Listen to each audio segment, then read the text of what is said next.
Assalamualaikum warahmatullahi wabarakatuh. Good morning, students. Today we will discuss about the components of the ecosystem.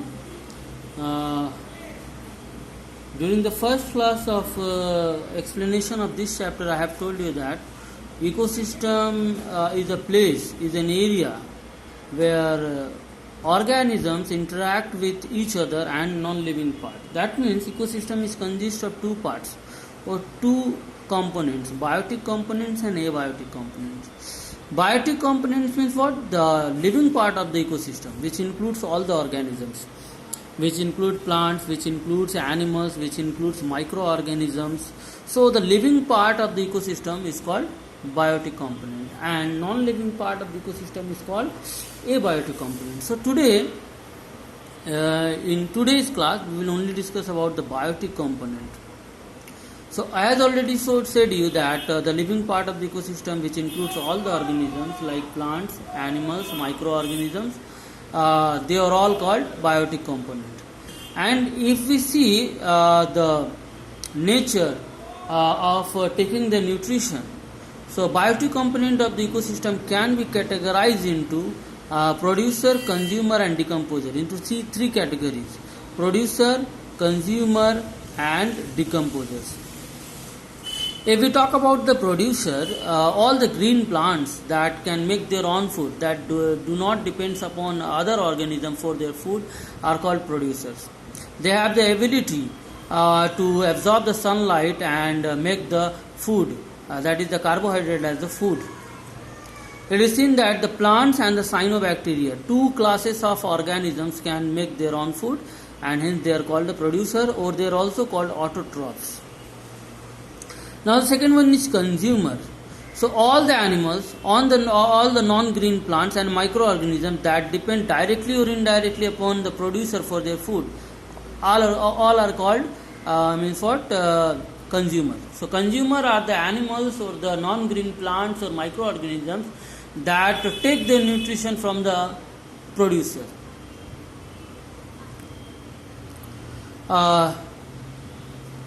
This is because they consume the food produced by the green plants.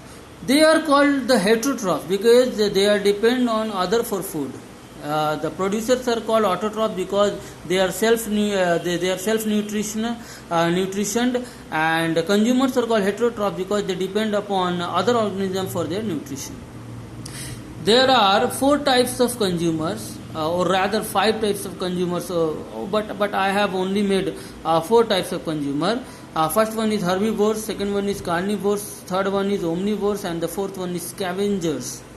So herbivores, the organisms, the herbivores are the animals that only eat plant and plant parts, and they are also called primary consumers, like cows, sheep, goats, deer, butterflies, honey, bees. All they only eat the what? Plant and plant parts. So they are called herbivores. Herbi means plants, and vores means what? The animal that eat. Now next one is carnivore, the organism which eat the flesh of the other animal, mainly the primary consumer, are called carnivore. Examples of such animals are lion, tiger, large fishes. They are all called carnivore or the secondary consumers and tertiary consumers. And the third one is omnivore, student. The organism that can eat both the plant and plant parts and the flesh of animals, all are called omnivore. An example are crow, bear, human beings, etc. Scavengers are what? Scavengers are the animals that eat dead organisms. The flesh of dead organisms. The animals which eat the flesh of dead organisms are called scavengers. Examples are vulture, jackal. Now the third type of biotic component of the environment is what? Decomposers. Decomposers are mainly composed of the microorganisms. It mainly contains the organisms that are not seen by the naked eye, like bacteria, like fungi, like protozoa, and worms. All are decomposers. These things means bacteria, fungi, protozoa and worms live in the soil and break down the organic matter, release the minerals and other nutrients in the soil. So decomposers not only keep the soil fertile by releasing the minerals into it, but also clean up the environment by cleaning the dead and decaying part of the plants and animals part. Student, those substances which are break down by the decomposers are called biodegradable waste.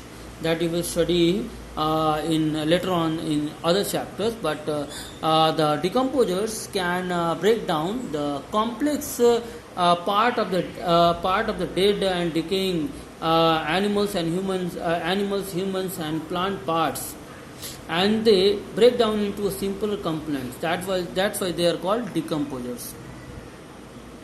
Examples of decomposers are bacteria, fungi, and protozoa.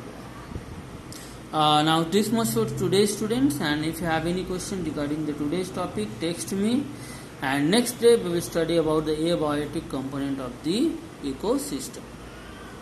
Assalamu alaikum.